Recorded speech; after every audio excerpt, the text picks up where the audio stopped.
The Igbos have a proverb. They say that when you find a pregnant goat, or any goat for that matter, dead in the yam barn, it did not die of hunger. You need me to repeat that? Don't worry. When you find a goat dead in the yam barn, you know those yam barn that you build with bamboo and you see plenty of yam decorating the walls? That goat did not die of hunger. Something else killed him. We are not poor. When we were starting this interview, you asked a question about Nigeria. Something led me to describe this country to you. Ours is a rich land. Our soils are good enough to produce everything we need to eat, drink, anything we want for sustenance and good lives. It's already in our soil. We are poor by design because those who ruin this country and who are ruining the Nigerian victims, their hold on power is strengthened by the poverty of the people.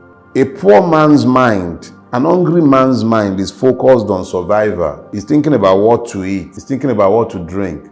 He's thinking about how to pay his house rent if he has a house. He's thinking of where to sleep if he's only walking the streets. He's thinking about his security. She's thinking, how do I sleep tonight without getting raped where I'm going to have to manage to sleep? She's thinking, how do I feed my children? The Nigerian is deliberately made to focus on survival so that he does not begin to query the simple suggestions they give him in place of answer.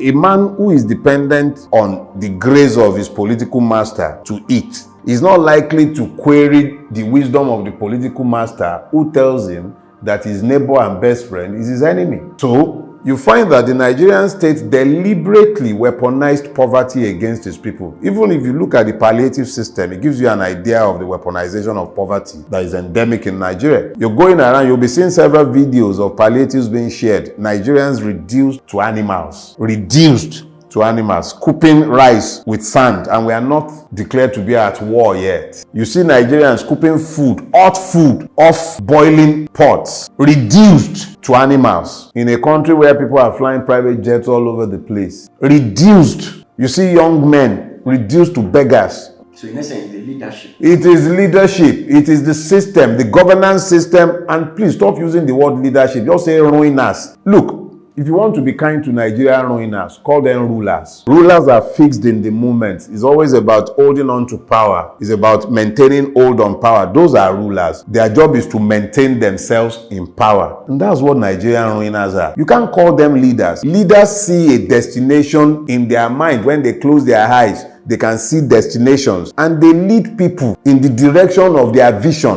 What is the vision governing anybody in Nigeria? None. We're sitting down conceiving of a new road project. By the time you are done conceiving, you find that even the concept is already outdated and obsolete. You are building rail lines that are only fit for the 1960s and 1950s. You are building them in the 2020s. Everywhere else in the world, when they are conceiving rail lines, they are thinking of something futuristic that will take you from point A to point B in record time, and then they crow about it. The complete lack of vision, the lack of ambition that governs Nigeria is there for everybody to see. In fact, it's even a good thing that you mentioned it. In Do Not Die in Their War, there is a chapter there, I Removed the Lion Cub. If you read that chapter, you will find the story I told of Obasanjo Presidential Library, where Obasanjo was gifted a lion cub and he built an enclosure for the lion. So a lion is being kept in an enclosure that cannot or should not even be the space to hold a dog, and that lion cannot even be taken for walks. It looked like a emaciated boar bull the first sight I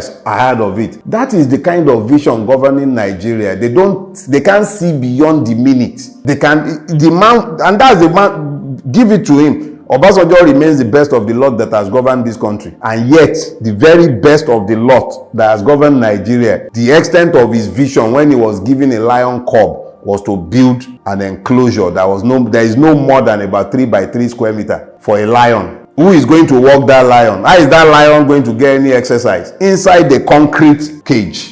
That is the vision governing Nigeria. They cannot see beyond the moment. Pimpish imagination, all of them. What have they built? What do you see in Nigeria that is futuristic outside of their greed? But the realness doesn't stop you from use your words. The realness doesn't stop you from opening business, getting clients, getting customers, or doing what you need to do as an entrepreneur to build it. You see, that is the error right there. Let me take on the toga of the entrepreneur now. Sometimes you don't even have power for days at a time. You're running a business and it is your job to provide energy supply, power supply to your own business. Are you a power company or a tailor? Are you an hairdresser or a power company? And then you have to go and buy petrol at that outrageous amount to fuel your generator. Am I a power company? Is that not part of what the government should do? I have Megad permanently. Look, the failure of governance, when I tell you that the poverty is systemic and is deliberate, it sounds highfalutin. We're supposed to be a capitalist country, or are we communist? We're capitalists. What is the meaning of capitalism? It means that capital is present in the place. You have access to credit. Where is the access to credit in Nigeria? There is no Nigerian bank today that can offer you